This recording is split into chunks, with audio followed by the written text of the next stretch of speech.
If you like reading challenges, then you have surely heard of HRCYED, which just had round 3 announced a few days ago. And I'm really happy to say that this time I can participate as well. So let's talk about all of this while I set up my reading journal spread for the challenge. And of course, I'll also share some ideas about what I want to read for it. First off, I obviously enjoy reading challenges, and I have been watching other booktubers complete HRCYED, or the hardest reading challenge you'll ever do, for the last year, so I know the concept. This challenge is designed and hosted by Stephanie on her channel Qwerty, which I have linked in the description for you to check out as well. And in the last years, I knew that I didn't even need to try, as I read about 60 books each year, and for me that's a good number. It's enough so that I have to make some time for reading, but it also allows me to sit with the stories for a bit, which is something I really enjoy. So I saw no point in going for a challenge that would need me to read well over 100 books. But this year, the theme is customization, and that means that there is one way to join that actually sounds doable for me. The Ain't Nobody Got Time for That version of the challenge, in which I only need to fulfill each prompt once or maybe twice, but not the normal 5 to 12 times. Of course, I still want to have this be an actual challenge, so I figured that in this case, if I do the easier version, then I don't get to double up on books for the prompts that I need for my easy version, basically. And as you can see in my other journal as well, I did go through the whole challenge and count everything out so that I could do my calculations, and I've also noted down a few book ideas, which we will go through together in just a minute. And based on that, and sometimes having to read 2 books instead of 1 for a square to still make sense of the challenge, I have calculated that if I don't double up on any prompts for the Ain't Nobody Got Time for That version, as I understand it, then that means that I would need to read 29 books to fulfill the challenge. Which does sound quite fair, because that's about half of what I tend to read in a year, but that still gives me enough space so that I can have some books that don't fit and still make it in the year. Of course, it would be nice to also have a little bit of a bonus and maybe achieve a bingo, so either one of the columns or one of the rows for the challenge, because I know I can't do the full blackout with the full numbers of books. But I'm already getting into the details. Let's look at the challenge as a whole first, and let's see what I'm setting up for my challenge spread here. So I have decided that I want to use the bingo board itself to color it in for each square that I did the Ain't Nobody Got Time for That version, so that I can see how far I am along with that. And I also want to have an option to show if I read extra books for the squares, so I'm gonna add to coloring in also shading parts of the square, so depending on how many books I would need to reach the goal, if I need 5 and I have 1 that is the coloring in the background, then I can divide the space into 4 more parts, and I can shade one of them for each additional book that I read, so that I can then finally go for my bingo challenge in the end of completely fulfilling at least 1 bingo of prompts. To make it very obvious which prompt goes with which square, I also want to have a list of all the prompts here on my basically title page for the challenge. So I'm gonna write them all down here, and I will also note down how many books I need to read for each prompt so that I can have those numbers available as well and see my progress. But with that generally said, let's go ahead and have a look at how I want to create the spreads for all the different prompts that I need to fulfill for the challenge. Basically, I want to use a simple form of table to add all the books to, because as you might know if you've watched this channel before, I like to do most of my reading tracking in a non-digital way, and I like to do it here in my reading journal, so I want to have the option to just write everything down here and not have to go and fill it in the Excel every single time. So this will be my tracker for the whole challenge, and that means that I will have a little table for each single prompt. And I will also mark down the first entry, sometimes the first 2 entries, depending on which prompt it is, in lovely background colors, so that I know that this is the minimum amount that I have to do to complete what I take as my own challenge, basically. And everything else has enough space so that I could fit in enough books to fulfill the prompt in the full challenge way, basically. And with that said, I'm going to talk you through the different prompts and through my book ideas of what I think I might be able to read for them in the coming months. So let's go ahead and start with prompt number 1, which is choose your party. And that is a prompt that I really enjoy because I like role-playing games and I really want to get back into playing D&D, but I just don't have a lot of time at the moment. In any case, I really like the idea behind this prompt, so that one will be quite easy to fulfill, I think, because I've just started the Dungeon Crawler Carl series, just literally a month ago, I think, and I'm already on the wait list for the second book from my library, and if I understood the point where we left off correctly, then very soon in the second book, they will get to choose their actual classes, so that would be perfect for being part of my party for this challenge. So since I'm gonna read that book anyway, that is the first book set for me here. Next up, for prompt number 2, we have the periodic table, which is also a great idea. And I mean, I did do a lot of chemistry in university, so I do feel the periodic table, but I did also see that I don't have that many books on my reading lists that have a different element in there. I have 2 options that are currently available in the library, at least, even though I would need to get on the wait list for those as well, which would be Silver Cloak and Iron Widow. So I'm thinking about getting either one of those, but I'm not quite sure yet, because I think I have at least one more book with silver in it as well, so we'll see. For prompt number 3, we have one that I don't like quite as much, which is familial terms. So any type of family relationship, like son or daughter, or father or mother or something. And the only thing that I found that I am actually currently interested in reading that has one of those in the title is The 7 Husbands of Evelyn Hugo. And so I'm gonna put that one down for this challenge, and I'm not sure if I will do any more books for this prompt personally, but we'll see. Heading over to prompt number 4, traipsing through regions. I always love reading about different regions, so this should not be hard for me. And actually, I have one book on my physical TBR that I have been talking about in my TBR videos already, but unfortunately I didn't get around to reading it. So this is a great new chance for Wild History, which is about the Scottish countryside, and that would definitely count as a region in my opinion. So I'm probably gonna go for that one. Next up is challenge number 5, choose your curriculum. And that one sounded quite easy on first listening to it, but I'm not sure if I will actually have 5 different subjects, because I do read a lot of nonfiction, but not necessarily in too many different areas that would count as school subjects, I guess. So we'll see. I do have quite a few books on computer science and biology, so those 2 subjects would definitely work out, but I'm not quite sure which one of those I will be reading, because that depends a bit on how my work goes. I'm a software engineer, so that is all part of my job to sometimes read books in that area. So I'll see which one is most useful to what I'm doing, and then I'll pick one of those. But I'm sure I will find something there.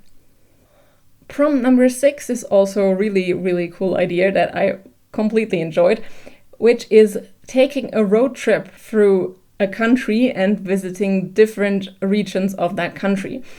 And of course, I want to do that for Germany because I don't read enough German fiction as it is, and I do have obviously quite a lot of different nice little bookshops all around, and I will also be traveling around Germany this year still, so I will be able to get books from different areas. And I have a great one to start with, which is Das gute Leben, or The Good Life, basically. And that one plays here in the region that I live, near Nuremberg. So that would be definitely not the most known region of Germany, and I'm sure that that would count as my first book in that. And I do plan on getting at least one more when I go traveling within the country later on for holidays. For prompt number 7, we get to something that is a bit different, which is Bookception. And in this case, you will see that I'm not doing a complete table for this one, but I'm doing 2 open spaces because this prompt only gets 2 books, and it also doesn't make sense for me to only read one. So I will be reading 2 books for this prompt as well, because the idea is reading a book that is mentioned in another book. So finding the book in the book, basically. And I do want to read more by Jane Austen, and of course there's a lot of writings that are based on her novels or talk about her novels, so that would be probably quite easy to achieve. And the idea that I have at the moment for that one is that I want to read The Austen Affair, and I have heard that within that one they talk about Northanger Abbey, which is a book that is on my physical TBR and that I will be looking forward to reading quite soon. Next up is prompt number 8 with the not so secret prompts anymore. And those are not actually different book prompts, but they're more book adjacent prompts basically. And for now, I only want to pick out one of those, but I will see if I can fit in more than one, although I will have to look through them again to just remember all of them, I'm sure. And the one that I can definitely do and should be able to complete quite easily is reading an audiobook while crafting, because that's a combination that I really like to do. I do a lot of crafting anyway, and so I'll just plan ahead, and when I'm in the middle of one of my crafting projects, I'll get an audiobook to go along with all of my crafting, and that will be fine. Next up, prompt 9 is different cover styles, and this is also a prompt that would, I'm sure, be fun to complete more than one book for. And with the prompt itself, it's very open if I only need to read one book for it. So I can basically choose any book that I will be reading and just see if it has a specific cover style. Although I think it would be fun to read something that has a type of cover that I don't usually go towards. So I'll see what I can do for that one. But I'm not quite sure on which one I'll take for that just yet. Prompt number 10 then is titular counting, which means that we're counting the number of words in the title, and I think this one will be brilliant to just double up on books with other prompts. And I think to make it fair and to still make it at least a little bit of a challenge, I figured that I would use this prompt as having to find one book with a single word as the title, and one that is on my list and on my priority list for this year is Feybound, so I think that would fit really well for that one. And with that, we already filled up a whole 2 pages of my reading journal, so let's go ahead and keep creating these lovely spreads, and there will be a few more special ones coming up just now. Because prompt 11 is characters to authors, and as you will be able to tell in just a minute from my not creating a table in my spread, this prompt and the next one are about chaining books to each other. So in this case, we want to take the first name of a character and then read something by an author who shares that first name. So that's why I will again be reading at least 2 books for this prompt as well, because otherwise it just doesn't make any sense. And I did have to look through my reading lists for quite a bit to find something that would fit, but I think I'm going to do First Day Murder Club, which is a mystery that I really wanted to look into. And in that, one of the main characters is called Elizabeth, which is obviously quite a common first name. And I really wanted to read an author again that I last read when I was a child, which is Elizabeth Peters. And she has written quite a few books that are a bit like Indiana Jones and archaeology, but from a female perspective. And I really enjoyed reading those. And so I'm going to take her as the second author. And she writes about Amelia as her main character. And that is also, again, a name that an author might have. And I've seen a few books from Amelia's in my library. So I think if I want to do the third book in this row, I will be able to do that as well. Next up for prompt number 12, Shiritori. We have another chaining prompt, as I said, and in this case, we want to chain the books by using the last letter in the title from the first book and finding a book that starts with that letter. So I again looked around and I decided this is a great challenge to just go through my own TBR that I have on my shelf here. So I figured I would use the spell shop, which ends on a P, and then use the P from persuasion to fit with this one and continue this chain. Of course, I again need 2 books for this, and I'm really quite sure that I could also find something to go into the third space for N afterwards. So that's completely fine. And I think maybe I'll even do the 5. I'm not sure if I will get through that or not. We'll see. Number 13 is actually the challenge that I don't quite know what I'm going to do for, because the prompt for number 13 is a HRCYED mashup from the last 2 years of the challenge. And I was thinking about maybe combining the seasonal read with a translation, because I do want to read more translated books as well. But I'm not yet sure if that's something that I want to lock in for that choice. So I'll get back to that when I've already completed a few of the other prompts, and then I'll see what I do want to do for that. So moving on, we get to prompt number 14, and actually 14 and 15 both have 11 titles that you would need for them. So that's why I decided to do a bit smaller tables for them, because otherwise I just would be taking up a lot of space, and I don't know if I'm pretty sure that I actually won't fill up all 11 spaces in those. So I wanted to keep it a bit smaller. In any case, 14 is numerical titles, so having different numbers as words in the title. And that is a challenge that is quite difficult, I think, because there are some, but counting from 1 to 10 and then having a special number as well is quite a lot. I did find one book though, which is enough for me, luckily, which is Nona the Ninth, which would be the next book in the Locked Tomb series that I've already started. So that would work out just fine, because I think the 9th would count as 9 as well. For 15, we have A Rainbow of Words, which is basically about colors again, but this time it's not the colors of the cover, but rather words that basically describe the different colors. So that again will be a bit more difficult, I think, because at least I don't read that many books that have some color in their title.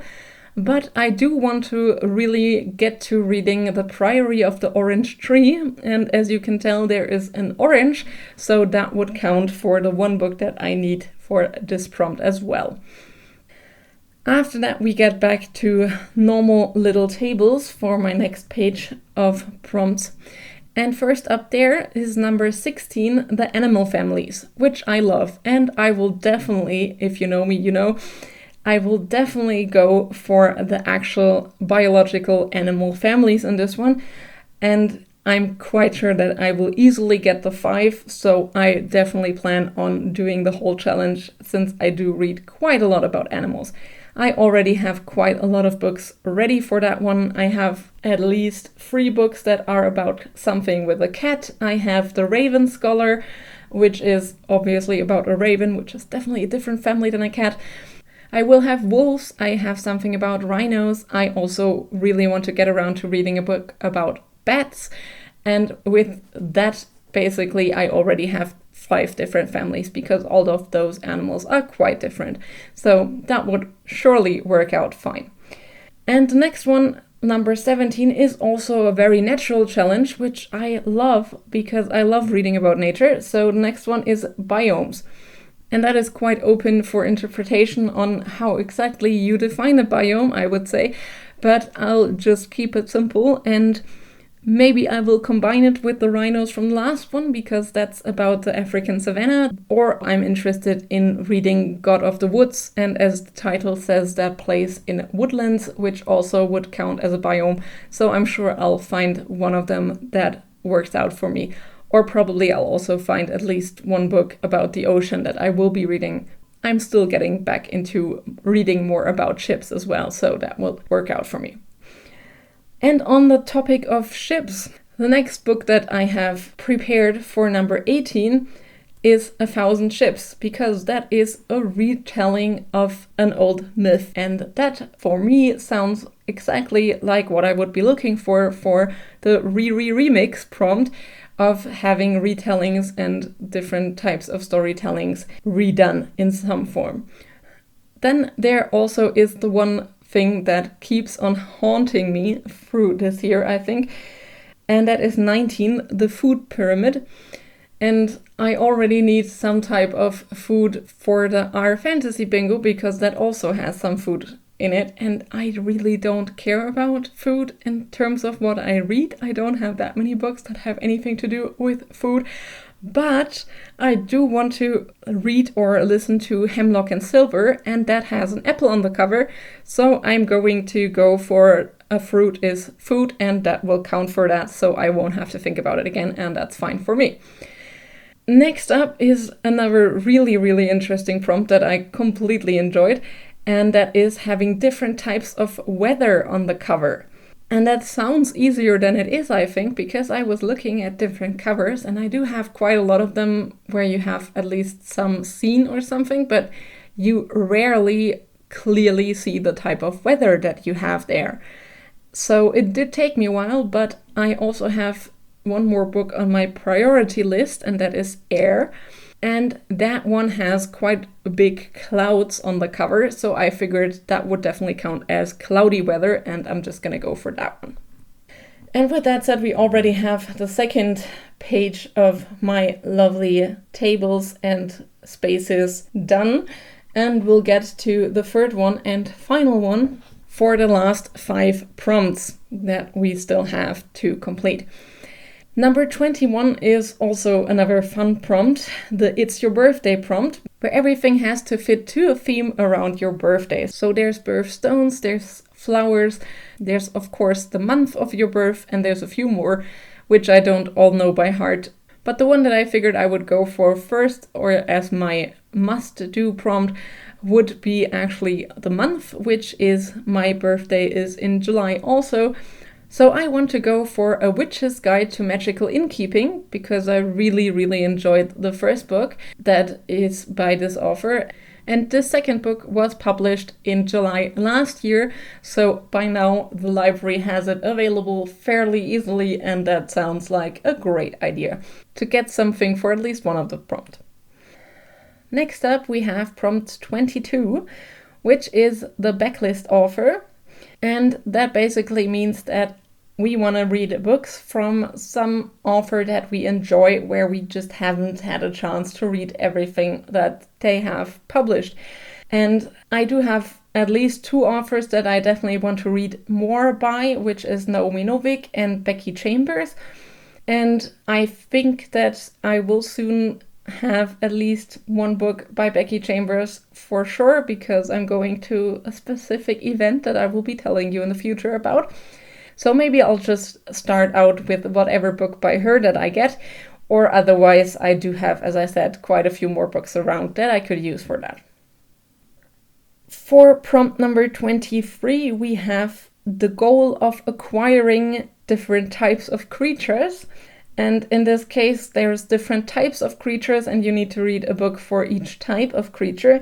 The type that I will be going for is dragon, because I'm still very much in the middle of the Temeraire series, which of course has a huge, lovely dragon in it. So I will definitely go and collect that one.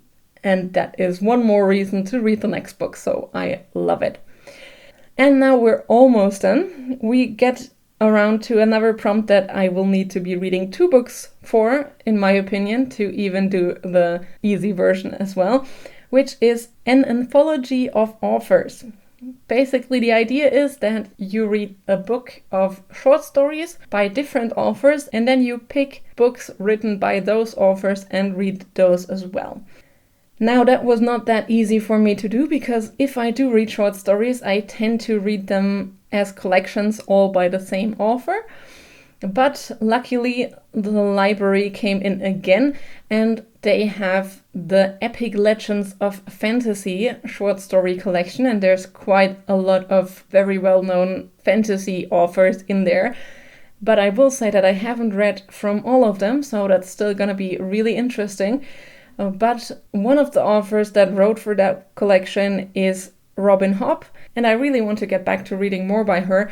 So I do want to get around to reading Ship of Magic, which of course would be a great combination for this prompt. And finally, as the last prompt on the board for number 25, we have Second Chances and Hidden Gems. And that's basically books that you stopped reading for some reason or didn't want to pick up because you don't like the cover, or maybe somebody that you usually trust says that a book is really not good. So it's basically giving a book either a second chance or maybe even that first chance of picking it up. And I have at least 2 books that would definitely fall into that category, because I have 2 books on my own shelves that I soft DNF'd and it was just not the right time to read them. So hopefully I will get around to look at them again and pick them back up sometime in the coming year. And that would be Farthest North, which is a memoir or maybe a non-fiction story just about a journey to the North Pole. And that was quite difficult to read, so that's why I stopped reading it, because I wasn't quite as much back into reading a lot as I am now. And the other one that I stopped reading for a different reason though is Dune, which I started to read after I watched the movie, but I found it to be quite a slow-moving book and it has a lot of detail. And at that point when I was picking it up, it was just not the right type of read for me.